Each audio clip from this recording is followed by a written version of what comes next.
Les milliardaires sont combien sur la planète? On est 8 milliards. Ouais. Combien il y a de milliardaires? T'as dit tout à l'heure 1800, c'est ça? 1850. Ok.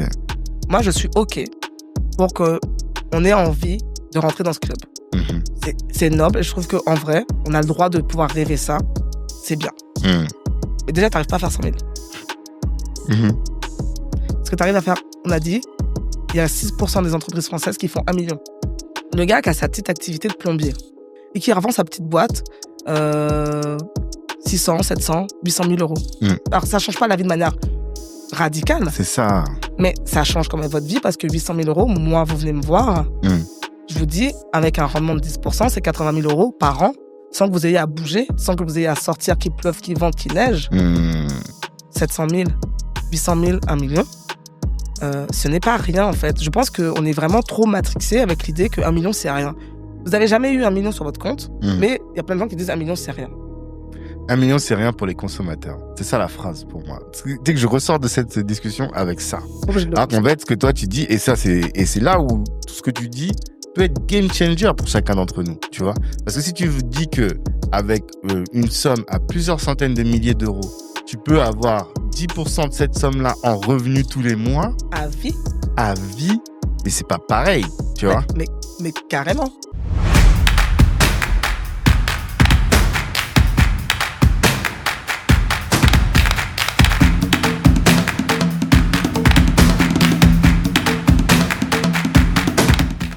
Hello! Avant de démarrer cet épisode, cette discussion passionnante avec un expert ou avec un entrepreneur de la communauté, toute l'équipe de Kalimandjaro veut remercier particulièrement notre sponsor, Vers Ailleurs, qui nous permet de réaliser cette nouvelle discussion et d'avoir ces échanges passionnants. Et si ce n'est pas fait, abonnez-vous, likez, boostez ces nouvelles fonctionnalités de YouTube parce que c'est aussi grâce à ça que cette chaîne va grandir. Allez, bon épisode. On en a parlé un peu en off et je vois que tu as énormément de choses intéressantes à dire là-dessus. C'est business et patrimoine. Oui, l'idée, c'est plutôt de dire comment faire de son business un véritable objet patrimonial. Je sais pas si c'est la bonne expression. Ouais, si, c'est bien. C'est ça, hein? Ouais. Tu vois? Et je pense que tous les gens qui nous suivent en tant qu'entrepreneurs, alors eux, ils ont plusieurs sujets. Il y a et ça, on va en faire une chronique spéciale. C'est, je me paye avant mes salariés, premier sujet, ou je paye mes salariés avant, premier sujet, parce que c'est une réflexion patrimoniale que tu as eue qui t'a amené à avoir la bonne, je pense, la bonne stratégie sur le sujet. Il y a à partir de combien, bien, quelle est la critique que tu fais à ceux qui se voient lancer leur boîte et finalement faire une boîte à la Elon Musk en disant que est-ce que finalement il y a que ça? Est-ce que c'est l'objet ultime ou est-ce que finalement on peut avoir un patrimoine décent sans avoir à avoir une boîte qui vaut des milliards, tu vois? Ça c'est déjà ces deux points-là. Après on pourra creuser encore. Alors, premier point sur le fait de se payer en premier. Ouais. Moi, j'ai fait comme tout le monde. Comme beaucoup trop de personnes, parce que tout le monde ne fait pas ça aussi. C'est ça qui est intéressant, c'est que tout le monde ne fait pas ça. Tout le monde ne fait pas ça. Mais beaucoup de personnes, en fait, il y a une espèce de fierté à recruter des gens. Donc, on recrute. Et la trésorerie, elle est un peu... Il y a un problème de gestion de trésorerie, donc la trésorerie n'est pas toujours là. Et donc, du coup, on se retrouve on fait les virements de salaire et puis il ne reste pas grand-chose pour se payer soi. Et des fois, en fait, on a des employés qui sont beaucoup mieux payés que soi. Alors, à la limite, avoir des salariés mieux payés que soi, c'est Ça, c'est encore un autre problème. C'est encore un autre sujet. Mais c'est des employés qui sont payés quand toi, tu n'es pas payé. C'est ça le vrai problème. Faut arrêter ça, je pense. Je pense que c'est important de... Ça doit être temporaire. Ça peut être éventuellement au démarrage d'une activité. Mais le modèle économique doit prévoir, en tout cas, moi, mon modèle économique et dans tout ce que j'ai pu faire avant, depuis que j'ai appris, je me suis rendu compte que je ne m'étais pas payé. J'ai payé pendant 2 ans des gens. Pendant que moi, je me payais pas. Je me suis dit, c'est pas normal. Donc, moi, je suis la seule personne à pas s'être enrichie. Mais en fait, le modèle économique doit vraiment être pensé où une charge fixe, c'est mon salaire. Donc, si mon activité ne peut pas payer dans mes charges fixes mon salaire, et c'est une charge fixe que je dois respecter aussi religieusement que mon prélèvement URSSAF ou mon prélèvement impôt de TVA. Voilà. Dans l'absolu, on est d'accord. Oui. Mais, alors, il y a 2 sujets, déjà. C'est que si tu ne le fais pas, qu'est-ce qui se passe? Qu'est-ce que tu dois faire, premièrement? Et est-ce que c'est normal que quand toi, t'es allé déranger quelqu'un qui était dans sa vie. Tu lui dis, viens dans ma boîte. Viens au soutien de mon rêve. Parce que finalement, le salarié, lui, c'est pas son rêve. Il est juste au soutien de ton rêve. Oui. Et que quand l'argent tombe, tu dises, bon, moi, je t'ai ramené dans ma boîte. J'ai fait une erreur de gestion, mais je me paye moins, mais toi, je te paye pas. Ben, faut assumer son erreur. Si on l'a recruté, qu'on l'a dérangé dans sa vie et qu'on peut pas le payer, Mmh. l'erreur, c'est de dire, je vais te licencier. Ouais. Et ça, c'est quelque chose, en fait, on en a besoin. Du coup, on est peut-être dans un modèle économique où on a besoin de lui pour faire plein de choses parce que nous, on est occupés à faire d'autres choses. C'est ça Mais ça aussi. veut dire que la décision, c'est que probablement que ce que tu fais ne rapporte pas assez de cash. Donc, ça veut dire repense ce que ta valeur ajoutée parce que visiblement, ce que tu fais ne rapporte pas suffisamment de cash pour que tu puisses et te payer toi et payer une deuxième personne, voire 3 ou 4 ou 5. Ou alors, ça veut dire que tu as fait une erreur parce que il est censé, ton employé est censé quand même apporter une valeur ajoutée.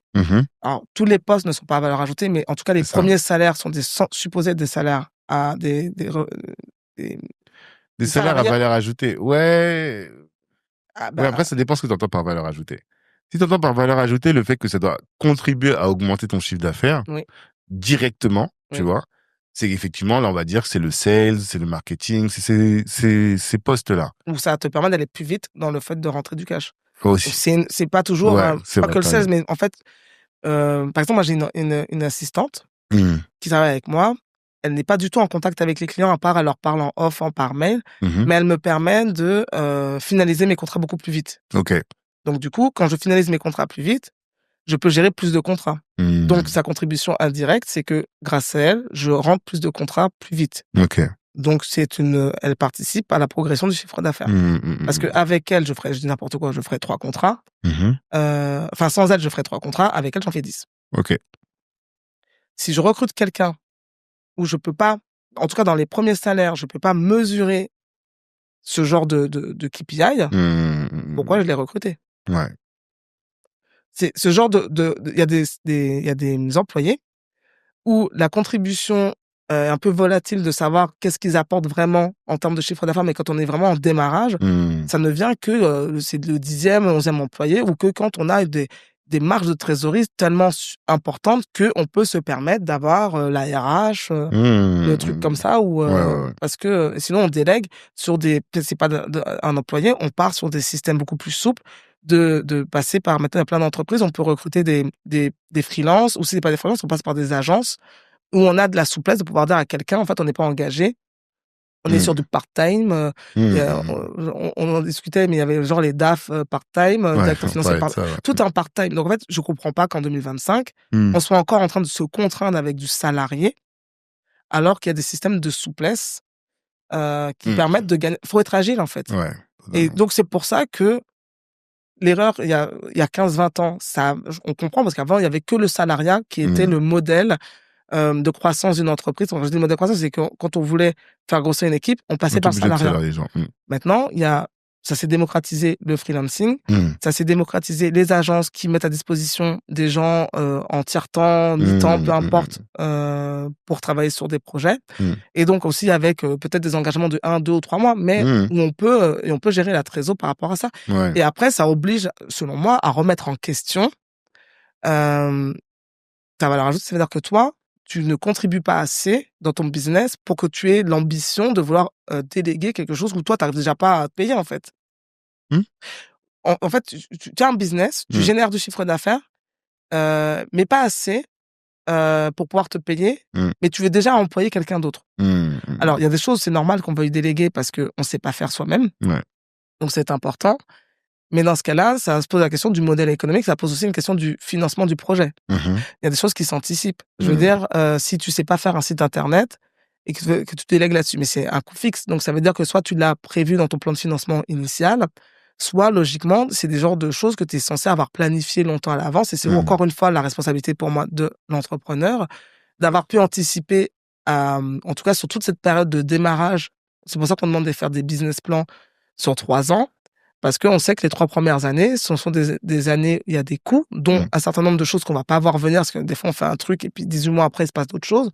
Mais est-ce que tu avais, toi, de ton côté, on revient sur peut-être mes sujets un peu plus premiers, est-ce que tu avais les ressources financières pour pouvoir rajouter du cash dans l'entreprise. Parce que finalement, ton problème, c'est que quand tu manques de cash dans ton entreprise, est-ce que tu rajoutes du charbon de l'extérieur? Est-ce que tu peux faire des levées de fonds? Est-ce que tu es bankable pour pouvoir demander de l'argent à une banque?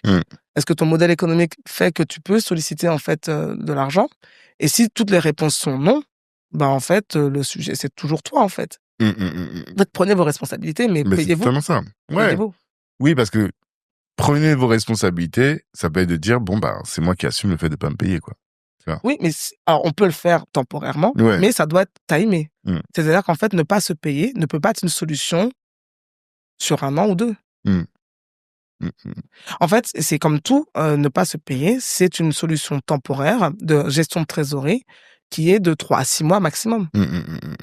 Et si ça s'éternise au-delà de 3 à 6 mois, c'est qu'il y a un sujet, en fait. Il y a un vrai sujet. Est-ce que l'activité elle-même est rentable? Est-ce que...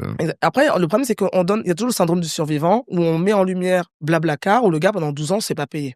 Ah ouais? Il est milliardaire. Pas payé du tout? C'est ce qu'il dit. Pendant 12 ans, il était ingé et il faisait Blablacar, ça rapportait rien. Ok.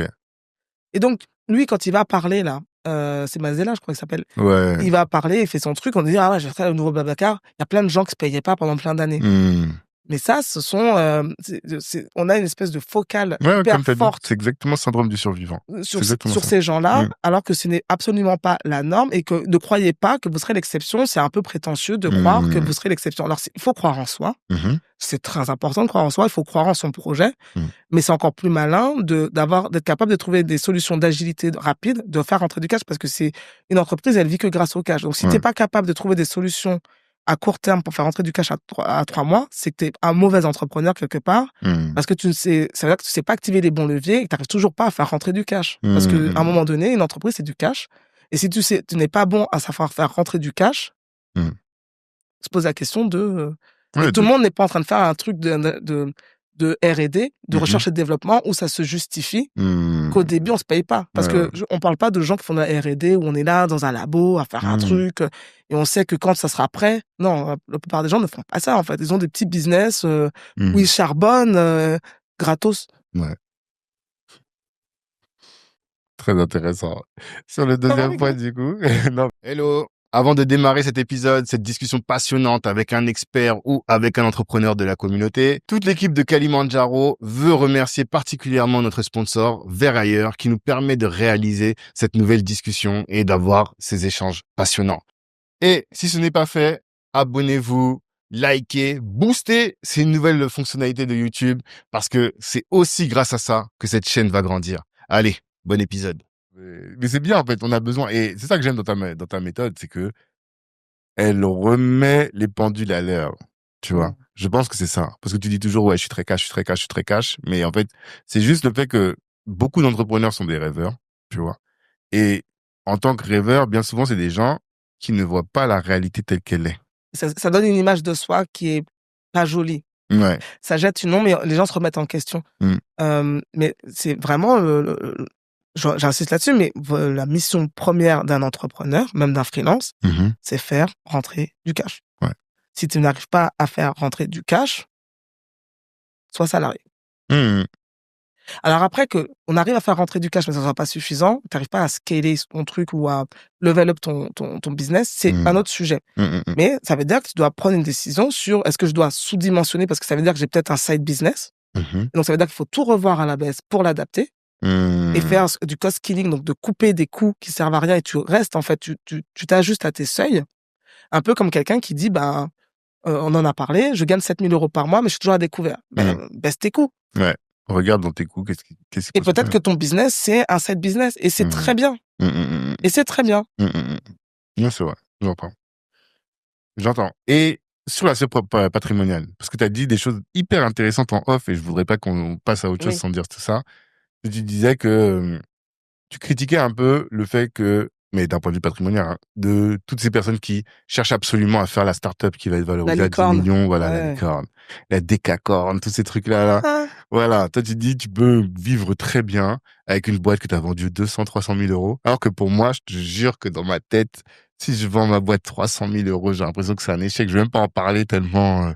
Et en même temps, même on a reçu quelqu'un ici qui a vendu sa boîte 1 million et il disait, en fait, c'est rien, quoi, tu vois. Il était dégoûté. Parce que t'achètes une maison, t'achètes un truc, c'est vite fini. C'est pas de l'avarice, ça? De l'avarice, tu trouves? De Non. quoi? Alors, on va peut-être dire: «Oui, mais c'est une meuf, elle manque d'ambition, gna gna gna». Les gars, vous êtes face à la meuf la plus ambitieuse que vous pouvez voir. OK, Donc je manque ça, pas c'est ça qu'on d'ambition. aime. Non, je manque pas d'ambition. Simplement, vraiment, faut savoir, je l'ai dit plein de fois, on va croire que je manque d'humilité en disant qu'il faut être humble. Mmh. Les milliardaires sont combien sur la planète? On est 8 milliards. Ouais. Combien il y a de milliardaires? T'as dit tout à l'heure 1800, c'est ça? 1850. OK. Moi, je suis OK pour qu'on ait envie de rentrer dans ce club. Mmh. C'est noble et je trouve qu'en vrai, on a le droit de pouvoir rêver ça. C'est bien. Mmh. Mais déjà, tu n'arrives pas à faire 100 000. Mmh. Ce que tu arrives à faire, on a dit, il y a 6% des entreprises françaises qui font 1 million. Mmh. Et ça, c'est une dinguerie. Il faut vraiment qu'on retrouve ce chiffre. 6% des entreprises françaises qui font 1 million de chiffre d'affaires. Mmh. Et quand vous voyez, là, en plus, moi, j'ai travaillé en banque. Ouais. J'ai vu les comptes des clients pro, ceux qui font ça. C'est pas ce que vous croyez, hein. Mmh. C'est vraiment pas ce que vous croyez, hein. Mmh. C'est des boring business, bien boring, quoi. OK. Donc déjà, on remet ça. Mais sauf que le gars, là, qui paye pas de mine, quand il revend sa boîte Mmh. et qu'il encaisse 5 millions, c'est bien. Mmh. Qui ne rêverait pas d'avoir 5 millions, là, comme ça, là? 5 millions. Non, mais 5 millions, il n'y a pas de doute. Même Seven figures si sur le c'est compte. pas ouf, tu vois, mais... Enfin, c'est pas ouf. En fait, c'est pas ouf parce que je pense qu'on est tous biberonnés un peu à la Startup Nation Ouais. où t'entends le gars, il a vendu sa boîte, il a 10 M pour lui, 50 M, tu vois.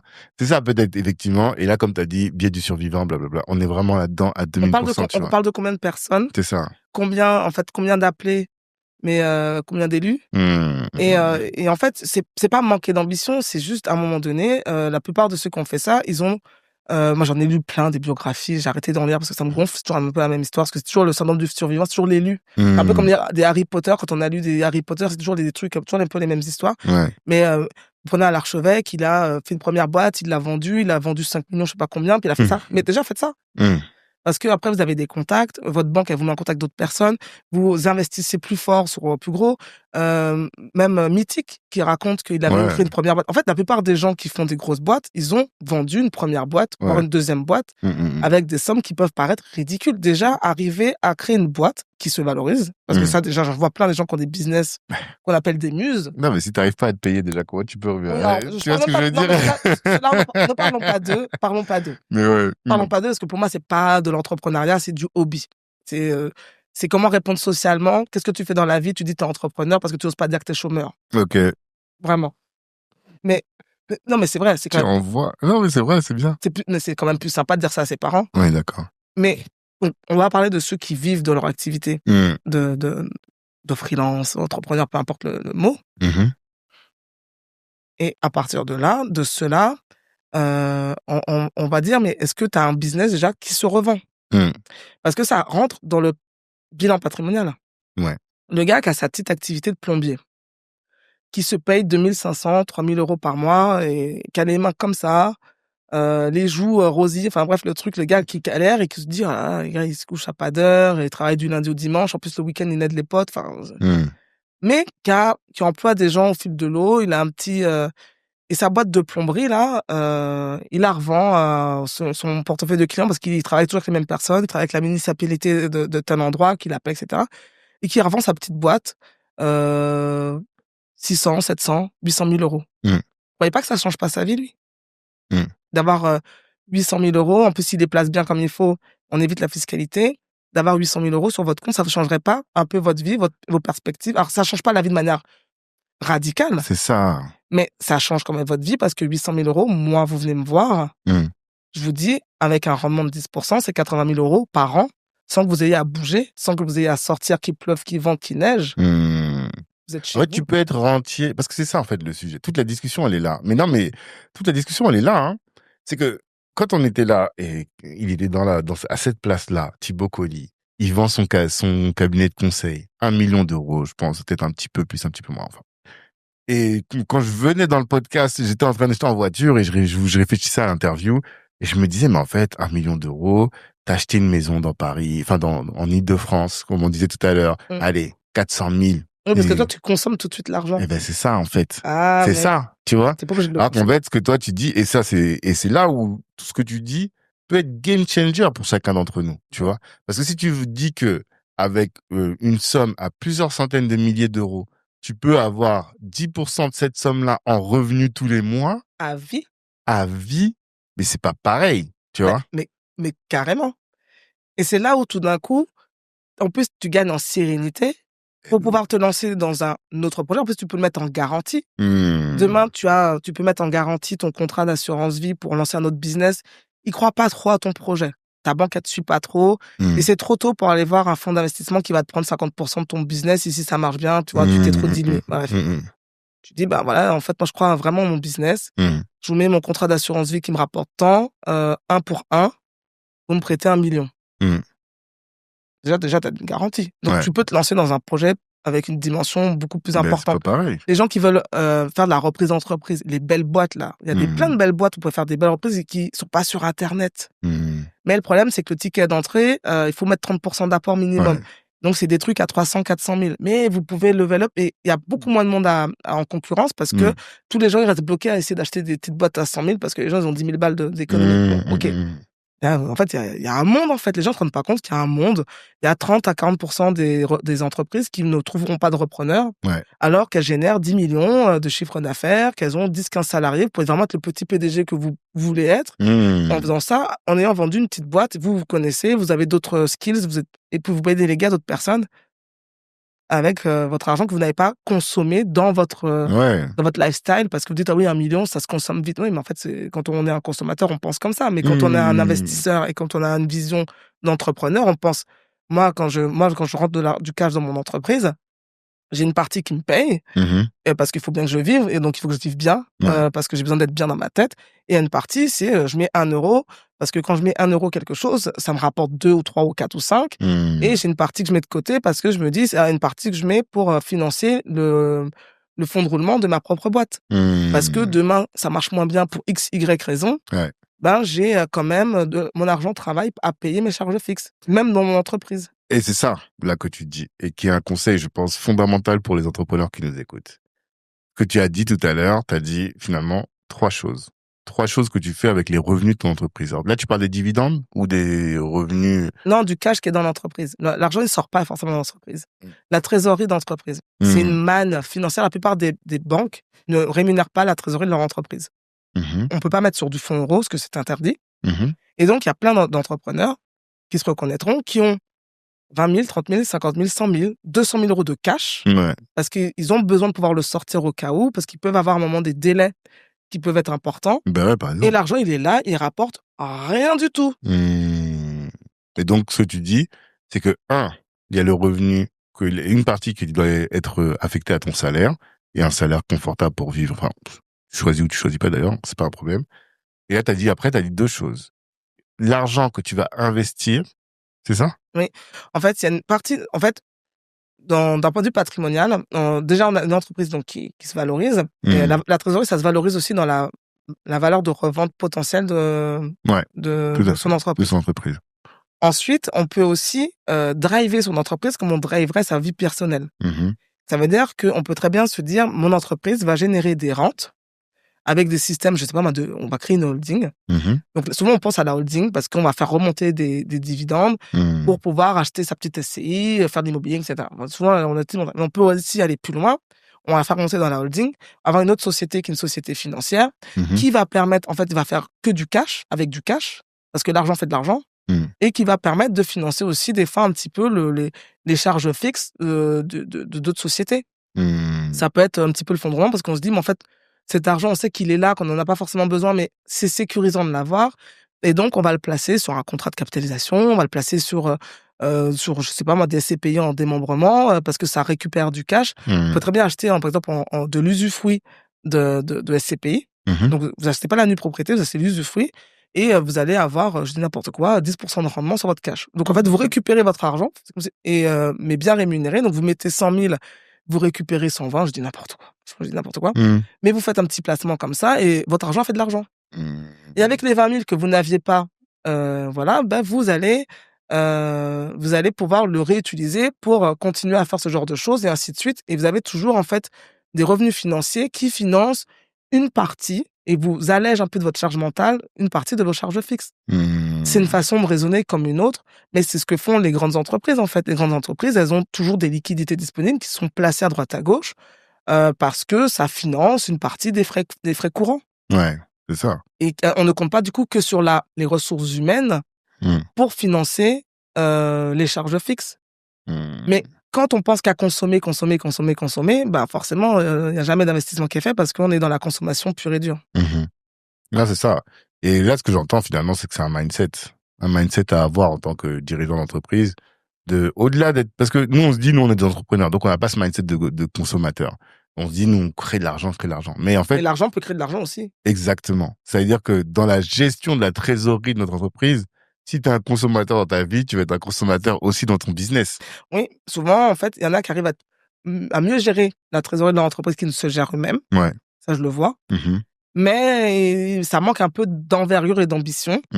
Et surtout, dans ce pont, pour les plus ambitieux d'entre eux qui voudraient devenir une licorne, il y a aussi à un moment donné la gestion du cash qui est un vrai sujet parce que qu'est-ce qui se distingue en fait une entreprise en création d'une start-up? C'est quoi la définition? C'est quoi une start-up? C'est quoi juste une entreprise classique qui aurait le même âge? La start-up crame du cash. Ouais. Parce qu'elle a un côté fusée. Quand vous voulez aller sur la Lune, vous avez vu l'énergie qu'il faut dépenser pour monter vite. Mais vous pouvez très bien prendre aussi, mais un ballon dirigeable, il va aller aussi dans l'espace. Hein. Ça ira moins vite. Oui. Mais ça va aussi dans l'espace. Okay. Alors, vous n'irez peut-être pas sur Mars avec votre ballon dirigeable, mais déjà, vous atteignez l'espace. Donc, il y a un moment donné, il faut savoir aussi être raisonnable. Et c'est pas qu'il faut baisser ses ambitions, manquer d'ego, mais à un moment donné, à vouloir absolument construire une fusée, déjà saisir l'opportunité de monter dans l'espace dans un ballon dirigeable. Et après, de là, peut-être aller chercher, je sais pas, depuis l'ISS, monter ailleurs. Enfin, ouais, il y a des paliers, il y a des steps aussi qui peuvent se faire. Mais il y a une espèce d'ego. Je pense qu'il y a des gens que ça satisfait énormément que de croire longtemps. Et il y en a qui croient comme ça, parce que moi, ça fait 20 ans que j'ai des envies de créer une entreprise. Ça fait 15 ans que j'ai créé la mienne. Mais j'ai des gens, ça fait 15 ans, qui sont broke, en fait. Et je me dis, bah, en fait, à un moment donné... voilà. Mais sur le malentendu d'un truc Facebook où on dit, oui, mais telle personne est devenue riche à 45 ans. Ouais, on s'accroche à ça. C'est comme le ticket de loto. Ouais, mais bon. C'est exactement. C'est vraiment la loterie. Et ce qui est plus intéressant encore, enfin, ce qui est aussi intéressant, pardon, c'est que, tu vois, la start-up dans la communauté, c'est vraiment Epsilon. C'est-à-dire qu'on n'a pas de start-up véritablement dans la communauté. On en a quelques-unes à la marge, tu vois. En France, tenues par des Noirs, c'est ça? Ouais, je veux dire, c'est exceptionnel. Pourquoi? Parce que si tu veux vraiment lancer une start-up, en fait, il faut que tu lèves des fonds. Et 0,5% des fonds vont vers des entrepreneurs de la communauté. Je vais quand même dire quelque chose. Vas-y. C'est qu'il y a des entreprises qui ne lèvent pas de fonds. Il y a des entreprises qui sont valorisées très, très cher et qui sont sous radar parce que c'est aussi une volonté de vouloir ouvrir son capital. Okay. C'est une mode. Tout le monde ne fait pas ça. Et tout le monde n'est pas obligé de grossir en passant par la levée de fonds. Tout à fait. Et ça, c'est une minorité qui le font.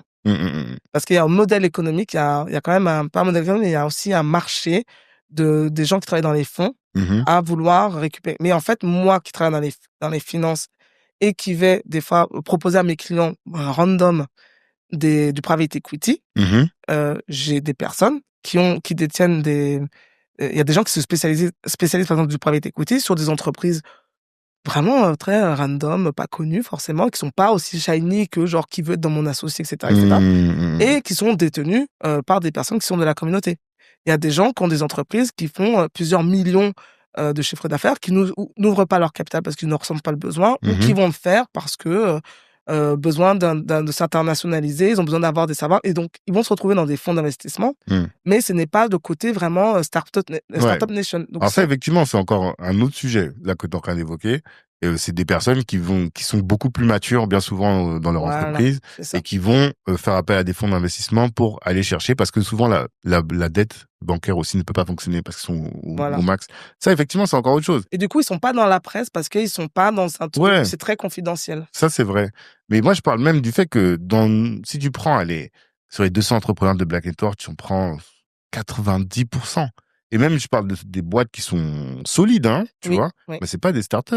C'est des boîtes qui font des salons de coiffure, des boîtes qui sont dans les cosmétiques, des boîtes qui sont dans la restauration, qui font entre 500 000 et jusqu'à X millions d'euros de chiffre d'affaires. Et certains pourraient dire, bah moi j'ai pas envie de faire ça, je préfère faire une startup parce que ça va me rapporter plus. Et en fait, moi, la discussion qu'on a souvent avec Kevin et même avec d'autres de fonds d'investissement, je leur dis, nous ça c'est notre vivier, tu vois. Mais Maintenant, ils peuvent faire des choses avec ça. exactement, Ils se rendent pas compte qu'ils sont sur une mine d'or, exactement. qu'ils négligent, parce qu'en plus, ils vont pas gérer leur KPI comme il faut, et ils se rendent pas compte qu'il y a des gens qui rachètent ce genre de boîte. Ben oui. Et qui peuvent, en la valorisant comme il faut, même en ouvrant leur capital, même en partie, ils peuvent garder le contrôle ou simplement le transmettre à leurs enfants de manière indirecte. C'est-à-dire que moi, vous avez un salon de coiffure et vos enfants ne veulent pas être coiffeurs. Ouais. Bon, qu'est-ce qu'on fait? Mais vous pouvez très bien mettre un gérant qui va gérer à votre place et vous allez percevoir que des dividendes. Oui, tout à fait, c'est possible. Vous pouvez, enfin, je veux dire, regardez Franck Provost, ça fait combien de temps qu'il n'a pas coiffé des gens? Je pense que ça va faire des dizaines d'années qu'il n'a pas mis sa main dans les cheveux de quelqu'un. Ouais. Et à mon avis, il doit être bien.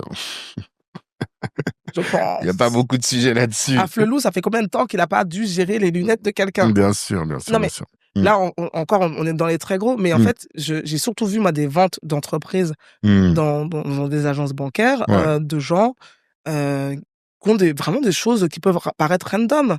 Mais demain, vous avez un salon de coiffure, vous voulez en racheter un deuxième. Bah, achetez un deuxième parce que vous avez un savoir-faire. Vous pouvez mettre en garantie votre boîte, vous la mettez bien comme il faut, et vous achetez 2, 3, 4, 5, 5. Vous créez une enseigne. Vous n'avez pas besoin de faire une franchise, et du coup, après, vous vendez votre groupe. Les boulangeries, c'est un truc de malade, les boulangeries. Vous savez comment ça se revend, une boulangerie? Je sais qu'une boulangerie qui tourne bien fait 1 million d'euros de chiffre d'affaires, mais je sais pas combien tu la revends. En fonction de l'emplacement, ça se vend le chiffre d'affaires. Ah, ok, d'accord. Ok. Alors, c'est entre 80 et 120% du chiffre d'affaires. Ok, d'accord. Donc, il y a des gens qui ont 10 boulangeries. Évidemment, ils sont pas dans les 10 boulangeries, mais ils reprennent une autre boulangerie, ils changent l'enseigne, ils font le truc, ils en mettent un peu de marketing. T'as 10 boulangeries. Ouais. T'as 10 millions. Et là, les gens sont là, oui, en train de chercher la Startup Nation. Non, c'est franchement, mais ça, c'est un vrai sujet. Et ce que ça amène aussi comme discussion, et ça, c'est ce que tu avais dit tout à l'heure, et je veux bien qu'on revienne dessus. Économie d'échelle, t'as 10 boulangeries. Ouais. Ça te coûte pas le même prix que d'avoir... oui, une boulangerie, bien sûr. Il y a un minimum de scalabilité quand même, effectivement. Mais plus que ça, c'est réflexion sur chiffre d'affaires et EBITDA, EBE, quoi. Ah, ça. C'est ça aussi, tu vois. Et je pense que nous-mêmes, ici, on a beaucoup valorisé le chiffre d'affaires. On aime bien faire des épisodes où on dit, t'as combien? 20 millions? Waouh, il y a pas beaucoup qui ont plus de 10 millions d'euros de CA et tout. Mais ça, après, il faudrait qu'on ait une plus grosse réflexion là-dessus. Parce que même dans nos business clubs, on organise par chiffre d'affaires, tu vois. Mais c'est un tort. Effectivement, je pense que c'est un tort. Parce que je sais que j'ai des gars qui font moins de 500K de chiffre d'affaires, mais parce qu'ils sont sur un projet digital et ils doivent avoir des marges à, tu vois, 80% de marge. Et d'autres, je dis, qui font X millions de chiffre d'affaires, mais qui ont 10% de marge, tu vois. Oui, ça Donc, moi, j'avais été dans un club, dans un mastermind comme ça. Ouais, voilà. Et à ce moment-là, c'était à une époque, c'était, je sais plus quoi, 2018, je crois. C'était pas la mode. C'était la mode de faire toujours ce 7 figures. Enfin, il y avait ce truc, c'était important. Et surtout, il y avait ce côté, quand t'es freelance, tu vends ton temps, donc t'es un peu l'esclave de ta boîte. Ce qui est pas faux. Ce qui est pas faux. Sauf que moi, à l'époque, je faisais quasiment 100 000 euros de chiffre d'affaires. Ouais. J'avais pas de charge. Ouais. Et en fait, du coup, on me regardait un petit peu de haut en disant, voilà, tu devrais scaler, faire un truc, une formation de ton truc, de machin, faire 1 million. Donc les gars, je les voyais faire ça. Et tout ça, en ayant payé Meta, en ayant payé tous les trucs, le closer, le machin, enfin tous les trucs que ça te coûte, les gars, il leur restait moins que moi. Ouais. Je dis, mais à quoi bon? Alors que moi, je m'occupe de ma fille le mercredi. Alors, je dis, moi, je fais plus ça, mais ce que je veux dire par là, c'est que des fois, vraiment, il faut se poser la question, si tu es drivé par l'argent. C'est ça. Quel est ton drive? Si tu es drivé par l'argent, va au plus simple. Mais si tu es drivé par l'ego. Ah, là, t'as fait un raccourci. Non, je fais pas un raccourci. T'as fait un raccourci. Parce que quand tu commences à parler beaucoup de ton chiffre d'affaires, en plus en brut, sans parler de tes marges, les vrais parlent en marge. Ouais. Et moi, souvent, on me demande si je marge. Ouais. Moi, je me souviens, je sais plus quand, j'ai mis sur mes stories, je mettais Je lui ai dit, mon objectif, c'était break-even avant la fin de l'année, parce que je viens de créer ma boîte, ma nouvelle société cette année. C'est mon objectif. Ouais. Mais parce qu'en fait, moi, je peux dire, ouais, j'ai généré tant, je t'ai donné quelques chiffres sur ce que je fais, j'ai collecté tant. Franchement, ça vend bien. Ouais, non, mais c'est pas ça qui est important. C'est pas ce qui est important. Mais c'est peut-être parce que je suis une fille. Non. Oui, alors, il y a de ça, effectivement, ce qui fait que t'es pas en train de gonfler des muscles en disant, je fais, ouais. Mais il y a des gars aussi qui ont rien à gonfler, mais qui gonflent. Mais, non, mais c'est plus parce que, en fait, nous, j'ai fait un peu de pub, mais tu vois, on accompagne justement ceux qui sont freelance pour qu'ils passent au statut de dirigeant d'entreprise. Oui, ce qui est bien. Voilà. Mais ce qu'ils recherchent, c'est pas tant finalement l'ego de dire je fais 10 millions. Bien sûr, c'est important, mais c'est surtout, et je pense qu'il faut que j'ai cette réflexion-là plus en profondeur, mais déjà, à minima, c'est d'avoir une entité qui existe en dehors de toi. Ça, on est d'accord. Voilà. Et ça, forcément, ça sous-entend des coûts de fonctionnement, il y a un modèle économique qui change. Et oui. Ça, on est d'accord. C'est comme demain, vous êtes médecin, je sais pas, ceux qui gagnent vraiment bien leur vie. Cardiologue, tu vois. Ou ceux qui les anesthésisent, 30 000 par mois. Ouais. Bon, c'est sûr que demain, on lui roule sur ses mains. C'est fini. Il y a une bonne assurance, mais quand même. Ouais, mais tu vois ce que je veux dire. On est d'accord. Okay. Tout se repose quand même sur ta tête. C'est le problème du freelance. Voilà. Donc, c'est le même sujet pour celui qui est une entreprise où son expertise, c'est sa tête. Et il échange son temps contre de l'argent. Parce que mes gars freelance, à chaque fois que je les appelle, je dis, viens, on se voit tel jour. Et ils disent, ah, mais je peux pas, je suis en mission. Je suis chez les clients. Je dis, mais vous, vraiment, vous êtes quel genre d'entrepreneur? Tu vois ce que je veux dire? C'est une réalité, ça. Mais c'est pas de l'entrepreneuriat. Exactement. C'est des freelances. Exactement. Ouais, tout à fait. C'est du salariat. Déguisé. Enfin, du salariat très bien rémunéré. Voilà. Ça va? T'as entendu toi aussi? Oui. Ok. C'est du salariat très bien rémunéré, effectivement. Oui. Donc, mais à la limite, il y a de la place pour tout le monde. Parce que même eux, d'un point de vue purement patrimonial, pourraient utiliser tout le cash qu'ils génèrent pour pouvoir faire en sorte qu'ils puissent travailler 2 fois moins de temps tout en gagnant la même chose parce qu'une partie de leur cash travaillerait pour eux. Tout à fait. Ça, c'est aussi quelque chose parce que je peux comprendre aussi qu'il y ait des gens, moi, c'est souvent les gens qui sont dans développeurs, des choses comme ça, où ça paye quand même plutôt bien. Les missions, elles peuvent monter à 500 000 € au jour.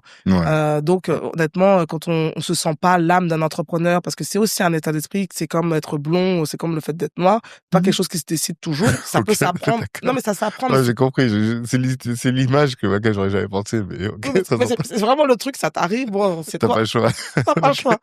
Mais et donc, ils se disent, ouais, mais je sais que je peux le faire. Ils ont toujours des copains qui ont fait autrement. Mais s'ils ne le font pas, on a parlé tout à l'heure des enfants où il y a des enfants qui ont envie de gagner de l'argent. Et puis, il y a ceux qui... C'est pas leur sujet. Ils vont rester simples.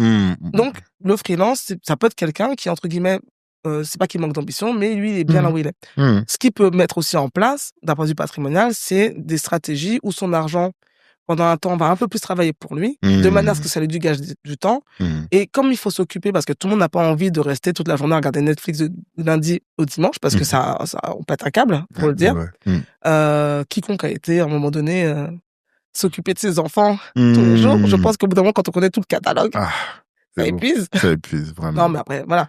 Non, bien sûr. Donc, du coup, il y a des stratégies qui peuvent se mettre en place. Mais pour ceux qui, effectivement, veulent level up, là, ils ont conscience qu'il faut changer de modèle économique. Exactement. Et changer de modèle économique, ça sous-entend changer carrément pas de personnalité, mais presque, quoi. Donc, de voir les choses complètement différemment. Et on n'est plus du tout dans le même écosystème, on n'est plus du tout dans le même rapport à l'argent, on est vraiment dans des investissements, 1 égale 2, etc. Enfin, non, totalement. Je sais pas si on a fait le tour sur ce sujet. Est-ce que tu avais d'autres choses à dire sur ce point-là particulièrement? Oui, bah, moi je l'ai dit, en fait, c'est pas que je pense qu'il faut normaliser un peu plus le fait que c'est une très belle réussite déjà d'arriver à avoir une boîte qui se valorise. Ouais. Ça, c'est le premier point. Parce que beaucoup de gens ont des boîtes qui ne valent rien du tout, alors qu'ils déjà se payent pas beaucoup. Et en plus, au moment où ils vont vouloir céder, ça vaut rien. Et je trouve que c'est quand même un peu du gâchis. Tout à fait. Surtout quand on sait que les entrepreneurs, il est pas 35 heures. Ensuite, il faut aussi normaliser le fait que vendre une boîte 700 000, 800 000, 1 million, ce n'est pas rien, en fait. Je pense qu'on est vraiment trop matrixé avec l'idée que 1 million, c'est rien. Vous n'avez jamais eu 1 million sur votre compte, mais il y a plein de gens qui disent 1 million, c'est rien. 1 million, c'est rien pour les consommateurs. C'est ça la phrase pour moi. Dès que je ressors de cette discussion avec ça. Oui.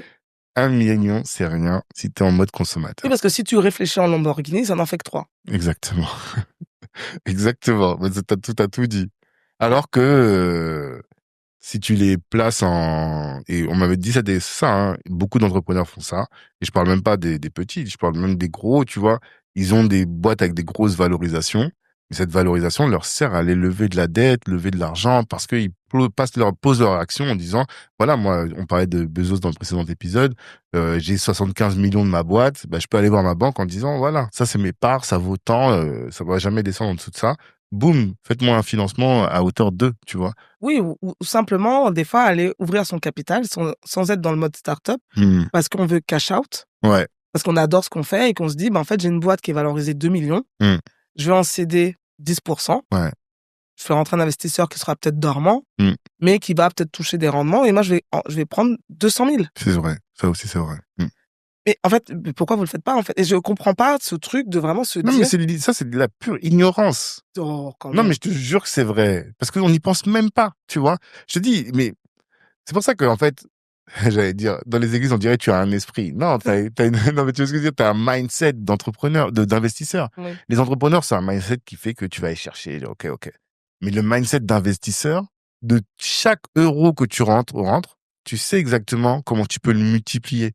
Moi, je te dis, il y a eu plein de situations où j'ai rentré de l'argent, mais je sais pas quoi en faire, en vrai. Oui, mais tu vois, demain, tu me dis, t'as un pool, justement, d'entrepreneurs qui ont des salons de coiffure. Tu les fais s'associer entre eux et tu dis à quelqu'un, moi, j'ai des clients, je dis pas qu'ils ont tous envie de faire ça, mais tu leur dis, ils ont des avoirs, on va prendre 10% de participation dans un fonds où on sait que ça va générer des dividendes de temps, mais vous n'allez pas être entrepreneur parce que vous n'êtes pas entrepreneur. Je parle de mes clients qui sont des investisseurs. Et là, tu donnes l'opportunité à des entrepreneurs qui, avec leur business actuel, ne vont peut-être jamais générer de devenir la fameuse licorne, mais ils vont pouvoir récupérer, enfin, cash out un petit peu. Tu verras comment ça libère de se dire, mais un truc tout bête, j'ai mon prêt immobilier, il reste 300 000, je récupère 300 000, j'ai plus de prêt immobilier, t'as plus de fil à la patte. Mais c'est pas le bonheur de plus avoir de loyer? Bah, je te dis, j'ai eu cette discussion-là il y a 4 jours avec un entrepreneur qui, lui, rachète des boîtes régulièrement. Il m'a dit, là, mon objectif, c'est de faire rentrer quelqu'un qui va me permettre de cash out. Parce que là où j'en suis, je gagne un salaire qui est correct, mais je me sens pauvre. Tu vois? Parce que je sais très bien que moi, j'ai encore ma maison à payer, j'ai encore ceci, cela. Alors que si je fais rentrer quelqu'un, effectivement, il me rachète juste quelques pourcentages. C'est bon. Et en fait, les gens qui investissent notamment dans les LITA, tu sais, les trucs, tu peux en mettre dans des entreprises de crowdfunding, tu sais, le crowdlending comme ça. Ok. Mais tu pourrais faire ça, en fait. Tu pourrais proposer à certains... Alors, il faudrait des trucs bien, parce que si c'est des entrepreneurs qui ont les KPI, c'est pas, voilà, il faut que ça soit quand même un petit peu normalisé. Ouais. Mais je pense qu'il y a des gens qui seraient ravis d'investir dans l'économie réelle de manière marginale. Pour eux, c'est peut-être 1, 2, 3, 4, 5% de leur patrimoine global. C'est une forme de diversification comme une autre. Et ça permet à d'autres de sortir. Je te donne une idée, là. Mais grave. Ce que t'es en train de dire. Ah oui, attends. Attends, une vraie discussion. Ce que t'es en train de dire là, c'est ce qu'on devrait faire. C'est parce que là, nous, ce qu'on fait, d'ailleurs, j'allais t'en parler après, je sais pas si t'as eu cette idée aussi, mais moi, que tu parles à tes clients d'investir dans nos fonds d'investissement. Nous, on a des fonds d'investissement qui cherchent des investisseurs et des LPs. Et toi, j'imagine que tu as des gens qui ont de la liquidité qui pourraient investir dans des fonds d'investissement. Ça, on en parlera après, tu vois. On retient ça pour qu'on n'oublie pas. Mais l'autre idée que tu es en train de me donner, là, c'est tous nos clients, tous nos adhérents, pardon, qui ont des grosses PME. Oui. Qui tournent bien avec des chiffres. Bon, ça, faut qu'on s'assure de ça, mais... Faut qu'il y ait un commissaire aux comptes. Voilà, exactement. On s'assure que la boîte tourne bien. On peut leur dire, on peut faire un pool d'investisseurs qui dit, voilà, toi, X, t'as ton salon de coiffure qui tourne bien, qui rentre tous les ans X, et tu sais que tu peux garantir à un investisseur X de dividendes par an. Ben, vous, qui avez de l'argent, mais vraiment de l'argent, mettez 100, à plusieurs 100, 200, 300 dans cette boîte-là. Lui, ça va lui donner du cash out pour qu'il sécurise qu'il sécurise sa vie. Et du coup, vous pouvez avoir un investissement dans une boîte qui va générer des dividendes. Ça se dividendes. défiscalise parce que l'investissement dans des PME. Mais c'est ce que tu m'as dit la dernière fois. Moi, ça, je savais pas parce que je savais ça que pour l'innovation. Parce que tous les gens qui investissent dans des fonds d'investissement, ils le font pour les boîtes innovantes dans les startups. Mais ils ne savent pas que ça existait aussi pour les boîtes le salon de coiffure ou Ça autre, dépend tu de vois. l'âge aussi de l'entreprise, mais Ok. il y a des critères où ça peut rentrer en ligne de compte, de rentrer dans le capital d'une. En tout cas, franchement, ça c'est une idée, tu vois, à creuser. Mais bon, c'est une façon de dire aussi que l'argent, en fait, quand on suit le chemin de l'argent, l'argent, il est pas forcément là où on l'imagine. Ouais. Et des fois, à être trop vorace, on n'a rien. Ouais. Ma grand-mère disait toujours, et j'adore ma mémie pour ça, elle est En fait, on parle décédée. souvent. Mais voilà, enfin, 2 vaut mieux que 3 tu l'auras. Ouais. Un vaut mieux, Un tien un vaut tien mieux que deux, tu l'auras. Oui, on peut Et dire c'est ça vrai aussi. que des fois, je pense que l'humilité, c'est de savoir prendre aussi là où c'est. Mais en fait, et tu vois, pour moi, toi, tu parles d'humilité, mais finalement, c'est encore toujours ce mindset d'investisseur qui te fait dire ça. Parce que l'investisseur, il est prévoyant, tu Oui. vois. Alors que l'entrepreneur, il n'est pas prévoyant. L'entrepreneur, il est fou. Enfin, il y a beaucoup d'entrepreneurs, je dirais plutôt, qui sont fous. Oui, on peut être un Tu peu vois. foufou et faire les Voilà. deux. Mais Ben, il faut faire les deux pour moi, c'est ça. Il faut savoir aller chercher quand il faut, savoir créer de la richesse, savoir prendre les risques. Tu vois, moi, j'ai tous ces gars qui disent, j'ai pris un crédit à la conso sur, tu vois, Oui. bon, ça existe. Mais il faut aussi savoir à un moment de dire, bon, bah, à ce moment-là, je vais cash out, tu vois. Je vais trouver un moyen de être prévoyant. Faut valoriser aussi ce truc-là. En fait, il faut mettre des jalons dans son business plan. Ok. Il me semble, après, c'est pas une règle, ça sort de ma tête uniquement, mais il faut savoir jalonner aussi les seuils à partir desquels, moi, souvent, quand les gens parlent un petit peu de mindset, valoriser les victoires et se dire, mais en fait, bon, le goal, c'est pas 1 million, le goal, c'est finalement, c'est la marge. Mhm. Et donc, je vais travailler pour obtenir la marge. Parce que la marge se valorise d'un point de vue patrimonial et pas le chiffre d'affaires. C'est mettre des jalons aussi, de dire, mais comment je peux améliorer mes KPI et comment je peux améliorer, en fait, des seuils qui, en fait, peuvent diamétralement changer, en fait, la valorisation de votre boîte. Quelqu'un qui se paye trop dans une entreprise, elle peut se valoriser un peu moins bien qu'une entreprise où la masse salariale est hyper optimisée. Ouais. Et donc, quand on réfléchit comme ça, en mode investisseur, eh bien, on va chercher de rendement parce que quand on va aller voir un pool d'investisseurs potentiels, qu'on va faire une levée de fonds, ils regardent ces aspects-là. Bien sûr. Donc, le fait de pas maîtriser ces chiffres, c'est un tort et tout le monde n'a pas le génie, pardon, mais tout le monde n'a pas le génie d'un Elon Musk, de tous ces gens-là. Enfin, tout le monde n'a pas cette folie. Mais même Elon Musk, avant est-ce il a créé aucune boîte. Elon Musk n'a pas créé d'entreprise. Ouais, il a repris à chaque fois. PayPal, c'était pas lui. Il l'a vendu. Avec PayPal, il est allé dans Tesla. C'était pas lui. X plus. Non, mais il a jamais rien créé. Ouais. Mais ce mec, il a compris, il prend l'opportunité de vendre au bon moment pour aller dans plus gros, de plus en plus gros. Et en fait, tout le monde le voit parce qu'il réécrit sa légende en disant que ça n'a jamais été un fondateur. Et s'il misait beaucoup là-dessus, il avait quand même l'assurance derrière. Il avait quand même des gens, même lui, quand il dormait sur les canapés à droite à gauche, il dormait sur des canapés, en fait, de droite à gauche. Mais il y a des gens qui font tout ça, mais en fait, eux, ce qui les attendent, c'est le pont, en fait. Donc, les gens se sécurisent beaucoup plus qu'on ne le croit. Et lui, il a les contacts, il connaît les gens des banques d'investissement et que même s'il avait fait faillite parce qu'il est dans la Silicon Valley, on valorise la chute. Et il y aura toujours eu quelqu'un pour dire, bon, c'est foiré. Et si t'as une bonne idée, vas-y, on te mettra 1 million sur la table.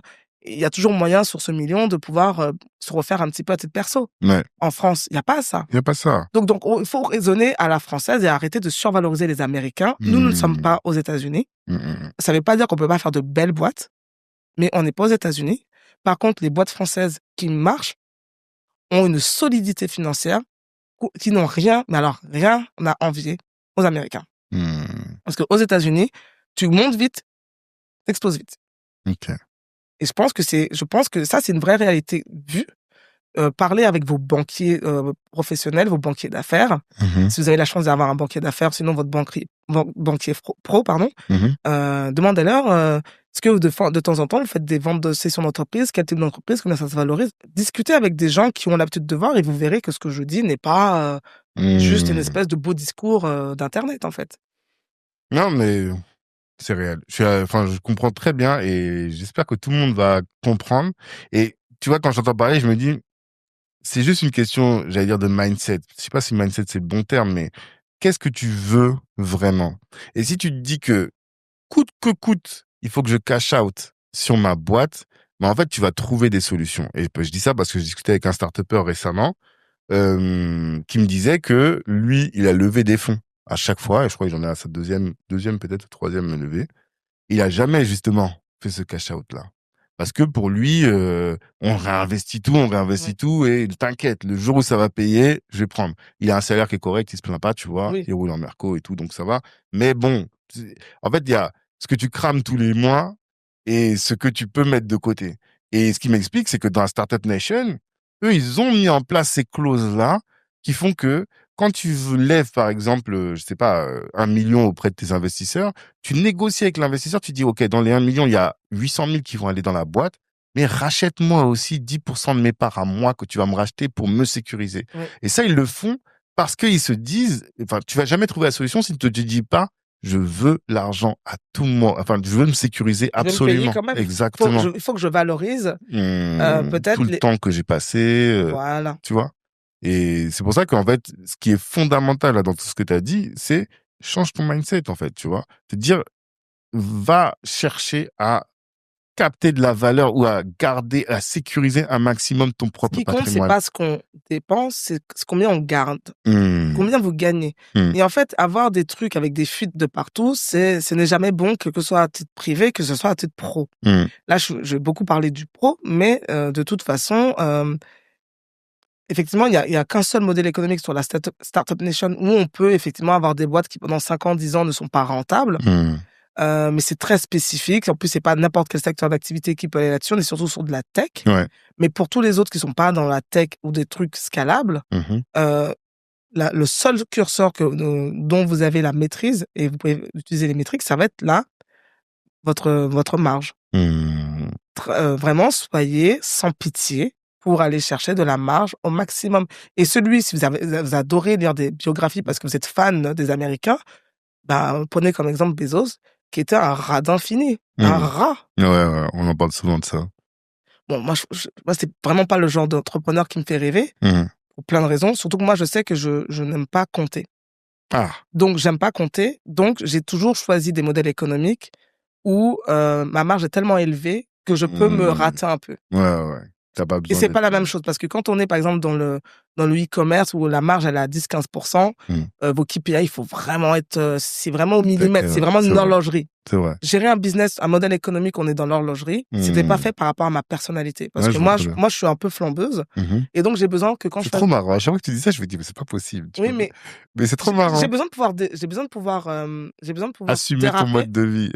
Non, mais je flambe ma boîte. C'est-à-dire que moi, combien de fois j'ai fait des dépenses, même là, dans ma boîte, là, je regarde, je me dis, j'aurais déjà pu atteindre mon objectif si j'avais pas fait cette telle dépense qui était une dépense à la con. Mais tant pis, je l'ai fait. Mais c'est pas grave. Ouais, t'as des marges qui sont.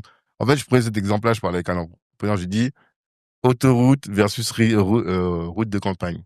En fait, autoroute, tu peux déraper un peu, tu vois, t'es pas très regardant. Voilà, tu peux.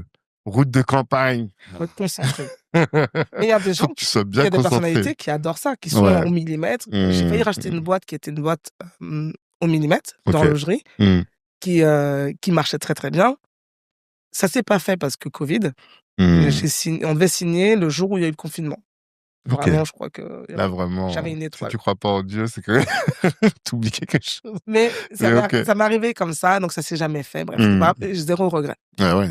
Mais avec le recul, je me dis, c'est pas plus mal parce que moi, de toute façon, je sais depuis un moment que moi, j'ai besoin d'avoir des modèles économiques. Parce que des fois, ça se trouve, votre créativité, ce qui fait que vous êtes un bon entrepreneur ne s'exprime pas dans le bon modèle économique. Tout à fait. Parce que si vous n'êtes pas un hyper regardant sur les business de modèles économiques j'appelle ça vraiment d'horlogerie, en fait, vous avez besoin d'avoir un modèle économique où, voilà, à la fin de l'année, vous avez cramé 5 000 €, c'est pas grave. Alors qu'il y a des business, à la fin de l'année, vous avez cramé 5 000 €. Toute ta marge, elle est partie. Enfin, une bonne partie de ta marge, elle est partie. Et vous êtes à ça près. Ouais. Donc moi, voilà. Donc, c'est pour ça que moi aussi, se connaître, sans faire mindset et compagnie, c'est aussi savoir est-ce que moi, je suis vraiment quelqu'un un petit comptable qui s'ignore, ou est-ce que mon côté un peu flambeur. Petit comptable, c'est pas gentil.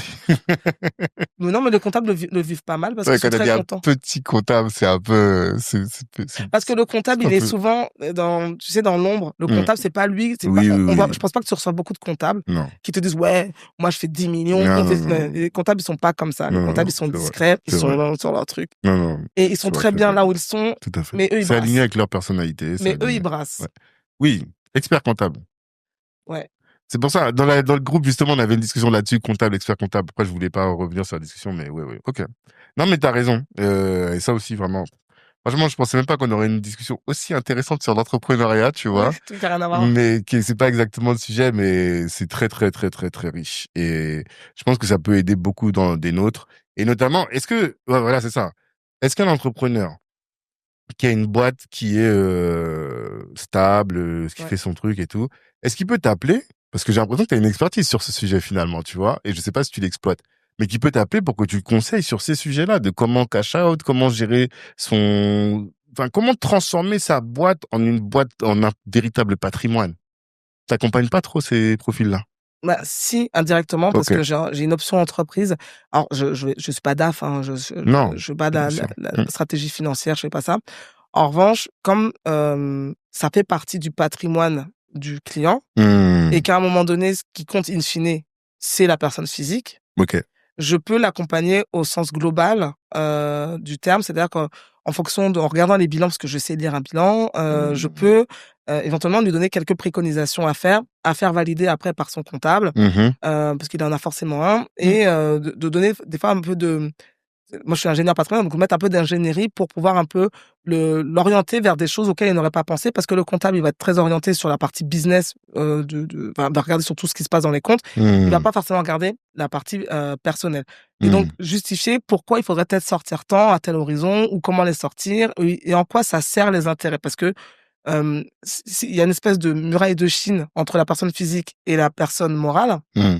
D'ailleurs, c'est pour ça qu'on a des entités juridiques distinctes. Mhm. Mais à un moment donné, il y a quand même un individu qui doit gérer les 2 Hmm. et les 2 il doit y avoir un pont entre les 2. Et Hmm. donc je peux éventuellement, dans l'enrichissement familial ou personnel de cette personne-là, leur faire prendre conscience aussi ou moi je vais pas faire, par exemple, je vais pas valoriser la boîte d'une entreprise, c'est pas mon métier, Mhm. mais leur dire: «Bah, en fait, là, j'ai quand même des bonnes notions» et leur dire: «Bah, vous avez peut-être une boîte qui vaut à peu près dans ces eaux-là.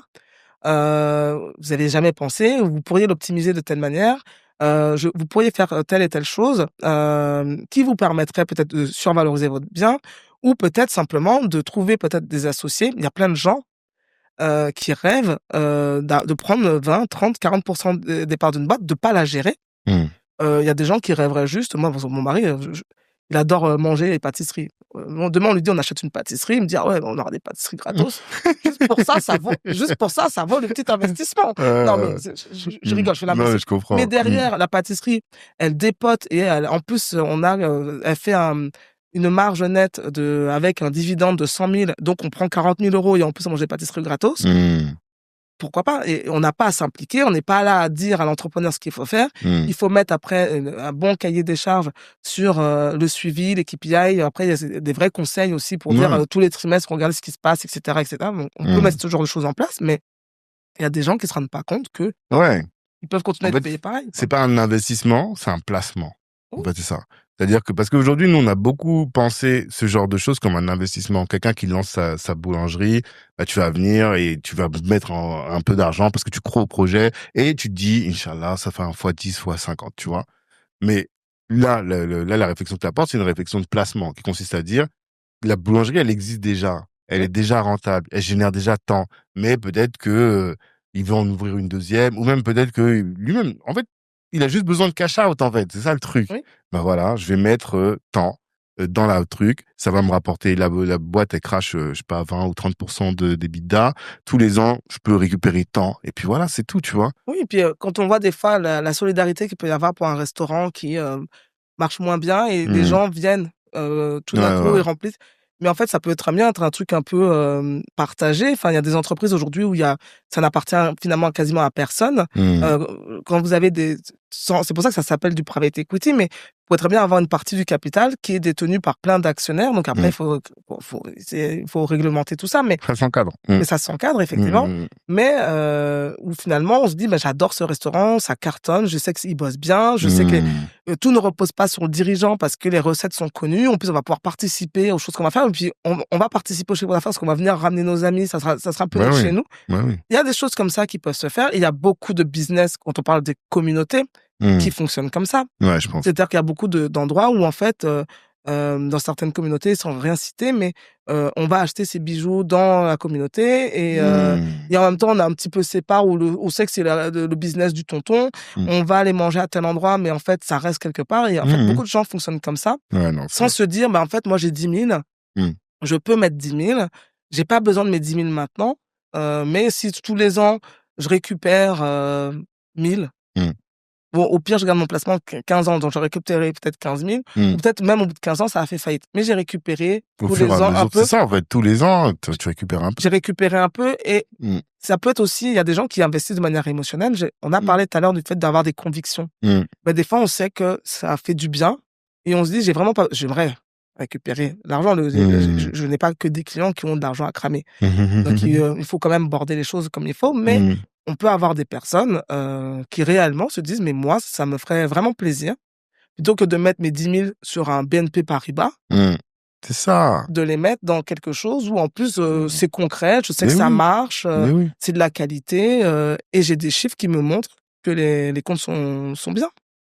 J'ai un comptable que je peux contacter qui me certifie que les comptes sont bien tenus. On a des KPI qui ont été mis en place, donc on s'assure s'il y a une baisse des KPI que, en fait, des actions-réactions ont été mises en place. Il y a peut-être un DAF qui va être payé, ou peut-être que des fois il y a des gens qui sont DAF eux-mêmes, qui se disent, moi je connais rien à la pâtisserie, mais par contre je connais les chiffres. Donc je vais pouvoir participer dans ton business parce que je suis DAF, parce que je suis comptable, parce que je suis ingénieur, parce que je suis plein de choses. Il y a des gens qui ont des compétences connexes, qui fait qu'ils sont peut-être pas compétents pour gérer le business, mais qui sont compétents pour faire autre chose. Ils sont pas complètement ignares, ils ont juste pas envie de créer une boîte. Non, mais ça me fait réfléchir. Ça me fait réfléchir. Là, vraiment, on va creuser ça.